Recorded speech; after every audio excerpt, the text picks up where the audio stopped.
किसी समय एक बहुत दूर देश में अलोरा नाम की एक खूबसूरत लड़की रहती थी। अलोरा विनम्रता और दयालु हृदय की प्रतिमूर्ति थी। उसकी माँ का बहुत पहले ही देहांत हो गया था और तब से उसके पिता मिस्टर एलन ने अलोरा को अपनी आँखों का तारा बनाकर पाला था। उनका छोटा सा घर प्यार और हंसी से भरा एक शांतिपूर्ण आश्रय था। एक दिन मिस्टर एलन ने दोबारा शादी कर ली और उस दिन से अलोरा का जीवन पूरी तरह से बदल गया। उसके पिता की नई पत्नी मैडम वेलेमा और उसकी दो बेटियां लिसिया और ग्लोरीना अलोरा के घर में आ गईं।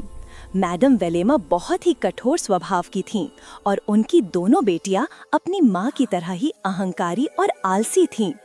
पहली मुलाकात से ही मैडम वेलेमा अलोरा को सहन नहीं कर पाती थीं। वो और उसकी दोनों बेटियां अलोरा की स्वाभाविक सुंदरता और दयालु हृदय से बहुत ईर्ष्या करती थीं। लिसिया और ग्लोरीना अलोरा जितनी सुंदर नहीं थीं, हालांकि वे हमेशा शानदार कपड़े पहनती थीं। उनका व्यवहार बहुत ही असभ्य और बिगड़ा हुआ था। एक अंधेरी सुबह व्यापार के कारण मिस्टर एलन को एक लंबी और खतरनाक यात्रा पर जाना पड़ा। उसी दिन से मैडम वेलेमा और उसकी बेटियों ने अलोरा का जीवन नरक बना दिया था। जब अलोरा बगीचे में अपने प्यारे पक्षियों से बात कर रही थी, तब मैडम वेलेमा वहां आईं। उनका चेहरा पत्थर की तरह कठोर था। उन्होंने कठोरता से कहा, You are no longer the daughters of this house. आज से तुम इस घर की बेटी नहीं हो। बरामदे के पास वाला छोटा कमरा अब तुम्हारी रहने की जगह है। तुम्हें घर के सारे काम करने होंगे और मैं तुम्हें इन कपड़ों में घूमते हुए नहीं देखना चाहती। अलोरा समझ नहीं पा रही थी कि क्या कहे। असहाय होकर उसने वही किया जो उसे कहा गया था। उसने अपना सामान बांधा और उस छोटे अंधेरे कमरे में रहने चली गई। उस दिन से अलोरा अकेले ही घर के सारे काम करने लगी। फर्श पोंछना, बर्तन धोना, कपड़े धोना और चूल्हे में आग जलाना। वो खुद को थका देती थी, लेकिन न तो उसकी सौतेली माँ और न ही उसकी सौतेली बहनों को उस पर कोई दया आती थी। लिसिया अक्सर डांटते हुए कहती, फिर से फर्श पर झाड़ू लगाओ। क्या तुम्हें दिखाई नहीं देता कि अभी भी धूल है? तुम सच में एक चुलोरा यानी राक्षसनी लड़की हो। अलोरा का कोई दोस्त नहीं था सिवाय उसकी खिड़की के पास आने वाले चूहों और पक्षियों के। अपनी दयनीय स्थिति का प्रतीक बनकर वो अक्सर चूल्हे की राख के पास जाकर बैठ जाती, जहां से उसे अपना अपमानजनक नया नाम चुलोरा मिला था। सर्दियों में वो रात में चुपके से सीढ़ियों से उतरकर फायरप्लेस के पास जाती, बुझती हुई आग में खुद को थोड़ा गर्म करती और लेटकर सो जाती। समय बीत गया। एक दिन राजा की ओर से शहर में ढोल पीटकर घोषणा की गई। राजकुमार ऑरलैंडो के महल में एक विशाल नृत्य समारोह का आयोजन किया गया है और राज्य की सभी विवाह योग्य युवतियों को आमंत्रित किया जाता है। ये खबर सुनते ही सौतेली बहनें खुशी से झूम उठीं। ग्लोरीना ने चिल्लाकर कहा, Gors, the Rosé had choose you one of us. हम ही समारोह की सबसे सुंदर लड़कियां होंगी। राजकुमार को हम में से किसी एक को ही चुनना होगा। मैडम विलेमा जल्दी से उनके लिए सबसे शानदार गाउन और रेशमी जूते खरीदने के लिए बाजार की ओर निकल पड़ी। अलोरा दुखी चेहरे से दरवाजे के पास खड़ी उन्हें जाते हुए देख रही थी। अगले कई दिनों तक तैयारी चलती रही। लिसिया और ग्लोरीना के लिए नए महंगे कपड़ों से गाउन सिले गए। वो हर दिन घंटों आईने के सामने खड़ी होकर खुद को सजाती और बहस करती, मैं ज्यादा सुंदर हूँ, नहीं मैं। आखिरकार वो बड़ा दिन आ ही गया। उस सुबह सौतेली बहनें बहुत जल्दी उठ गईं और चिल्लाने लगीं, अलोरा अलोरा, कहाँ थी तुम? जल्दी आकर हमारे कपड़े तैयार करो और हमारे बाल बनाओ। पूरे दिन अलोरा ने अपनी सौतेली बहनों के बाल संवारने, उन्हें कपड़े पहनाने और गहने पहनाने में समय बिताया। शाम तक सारी तैयारियां पूरी हो गईं। मैडम विलेमा ने संतुष्टि की मुस्कान के साथ कहा, My daughters look like princesses.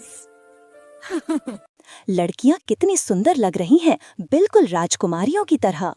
तब अलोरा ने हिम्मत जुटाकर धीरे से पूछा, Mother, may I also go to the ball? माँ, क्या मैं नृत्य समारोह में जा सकती हूँ प्लीज? उसकी सौतेली माँ ने व्यंग्य से हंसते हुए कहा, हाँ, तुमने सुना है कि सभी युवतियां जा सकती हैं, लेकिन राजकुमार एक पत्नी की तलाश में है, किसी राक्षसनी नौकरानी की नहीं। अलोरा, तुम्हारी जगह यहीं है। पहले अपने सारे काम खत्म करो, फिर शांति से सो जाओ। मैडम विलेमा अपनी दोनों बेटियों को लेकर सोने की पालकी में बैठकर महल की ओर चल पड़ी। घर में अकेली अलोरा दुख से भर गई और रोने लगी। उसे लग रहा था कि दुनिया में उसका दर्द समझने वाला कोई नहीं है। अचानक उसके चारों ओर एक मीठी सुगंध फैल गई और एक उज्जवल कोमल प्रकाश दिखाई दिया। पहले अलोरा समझ नहीं पाई कि ये क्या है। वो आश्चर्य से प्रकाश की ओर देखती रही, जब अचानक इस प्रकाश के बीच एक सुंदर और महिमामयी परी सेराफीना प्रकट हुई। मेरी प्यारी अलोरा, रो मत, परी सेराफीना ने अपनी जादुई आवाज में कहा। तुम निश्चित रूप से महल के समारोह में जाओगी, मैं इसीलिए आई हूँ। अलोरा अपनी आंखों पर विश्वास नहीं कर पा रही थी। लेकिन मेरी तरफ एक बार देखो सेराफीना। चिंता मत करो, परी ने मुस्कुराते हुए कहा। अब जाओ और एक बड़ा कद्दू और बरामदे से 7 चूहे ले आओ। अलोरा समझ नहीं पा रही थी कि इन चीजों की जरूरत क्यों है, लेकिन परी के आदेश का विरोध करने की उसमें हिम्मत नहीं थी। वो रसोई में गई और एक बड़ा कद्दू उठाया, फिर बरामदे से अपने चूहे दोस्तों को ले आई। परी सेराफीना ने अपनी क्रिस्टल की जादुई छड़ी निकाली और एक पल में कद्दू को एक चमकचमाती सोने की बग्घी में बदल दिया। फिर उन्होंने चूहों की ओर रुख किया। एक चूहा एक कुशल सारथी बन गया और बाकी 6 सुंदर सफेद घोड़ों में बदल गए। इसके बाद परी ने अपनी जादुई छड़ी से अलोरा को छुआ। अलोरा के फटे राखसनी कपड़े पल भर में चमकीले चांदी के धागों से बुने एक शानदार बॉल गाउन में बदल गए। उसके पैरों की चप्पलें पारदर्शी चमकदार कांच के जूतों में बदल गईं।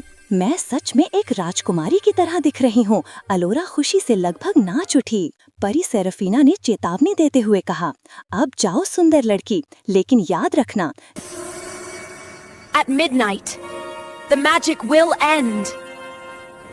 जब बड़ी घड़ी में रात के 12 बजेंगे तब मेरा सारा जादू खत्म हो जाएगा। तुम्हारी बग्घी, पोशाक और यहाँ तक कि ये कांच के जूते भी अपनी असली स्थिति में वापस आ जाएंगे। अलोरा ने परी की बात ध्यान से सुनी। फिर वो अपनी जादुई बग्घी में बैठकर तेजी से महल की ओर चल पड़ी। उसकी सुंदर बग्घी महल के विशाल द्वार के सामने रुकी। जब अलोरा ने विशाल दरवाजे से चमकचमाते बॉलरूम में प्रवेश किया तो सबकी आंखें उस पर टिक गईं। वो इतनी सुंदर और उज्जवल दिख रही थी कि हॉल की रोशनी भी उसकी सुंदरता के आगे फीकी पड़ गई थी। यहाँ तक कि मैडम विलेमा, लिसिया और ग्लोरीना भी इस सुंदर महिला से अपनी नजरें नहीं हटा पा रही थीं और निश्चित रूप से उसे पहचान नहीं पाई। वो आश्चर्यचकित होकर आपस में फुसफुसा रही थीं। अचानक राजकुमार ऑरलैंडो सीढ़ियों पर प्रकट हुए। उनकी आंखें केवल अलोरा को ही ढूंढ रही थीं। राजकुमार पहली नजर में ही इस रहस्यमयी सुंदरी के प्रेम में पड़ गए। सबकी उत्सुकता उस पर टिकी थी जब वो धीरे धीरे सीढ़ियों से उतरकर अलोरा के सामने रुके। सौतेली बहनें बहुत उत्साहित थीं। वे सोच रही थीं कि राजकुमार शायद उनकी ओर ही आ रहे हैं, लेकिन राजकुमार उनके पास से गुजरकर अलोरा के सामने रुक गए। सबसे सुंदर युवती, राजकुमार ने भावुक स्वर में कहा, Most beautiful lady, may I have this dance? क्या आप मुझे ये नृत्य करने की अनुमति देंगी? अलोरा ने विनम्रता से सिर हिलाकर अनुमति दी। राजकुमार और अलोरा ने नृत्य करना शुरू कर दिया। उनका नृत्य इतना मनमोहक था कि ऐसा लग रहा था मानो पूरे बॉलरूम में उन दोनों के अलावा और कोई नहीं है। राजकुमार ने किसी और लड़की की ओर एक बार भी नहीं देखा और अलोरा अपने खुशी और नए प्यार में इतनी मग्न हो गई थी कि उसे समय का ध्यान ही नहीं रहा। अचानक उसकी नजर बड़ी घड़ी पर पड़ी। लगभग 12 बजने वाले थे। उसी क्षण अलोरा को परी की चेतावनी याद आ गई। अलोरा डर गई और राजकुमार को पीछे छोड़कर दौड़ने लगी। रुकिए रुकिए, राजकुमार ने चिल्लाकर कहा। लेकिन जब अलोरा सीढ़ियों से उतर रही थी तो उसका एक कांच का जूता गिर गया, लेकिन उसके पास वापस जाकर उसे उठाने का समय नहीं था। जैसे ही वो और तेजी से भागी, घड़ी में 12 बज गए। Dong Dong Dong. महल के गेट से थोड़ी ही दूर पर अलोरा की सुंदर बग्घी एक कद्दू में, सफेद घोड़े चूहों में और उसकी शाही पोशाक फिर से फटे पुराने कपड़ों में बदल गई। अलोरा हक्की बक्की केवल एक कांच का जूता हाथ में लिए हांफते हुए घर पहुंची। वो राजकुमार के साथ बिताई रात के बारे में सोच रही थी और वो जानती थी कि उसका कोई मौका नहीं है, लेकिन वो उसके प्यार में पड़ चुकी थी। राजकुमार जब उसके पीछे आए तो उन्होंने सीढ़ियों पर पड़ा हुआ अद्भुत कांच का जूता देख लिया। उन्होंने प्रतिज्ञा की, मैं इस जूते की मालकिन को ढूंढ निकालूंगा। राज्य की हर लड़की को ये जूता पहनाकर देखो, उसे ढूंढना ही होगा। राजकुमार के सैनिक राज्य के हर घर के दरवाजे पर जाकर जूते की मालकिन युवती की तलाश कर रहे थे। सौतेली बहनें 100 कोशिशों के बाद भी उस छोटे कांच के जूते में अपने पैर नहीं डाल पाईं। लिसिया और ग्लोरीना दर्द से चीख उठीं, लेकिन मैडम विलेमा निराश नहीं हुई। आखिरकार राजकुमार के लोग अलोरा के घर पहुँचे। अलोरा अपने घर के सामने महल की बग्घी देखकर खुशी से झूम उठी। जैसे ही वो कमरे से बाहर निकलने वाली थी, उसकी सौतेली माँ दरवाजे पर आ गई। और तुम कहाँ जा रही हो चुलोरा?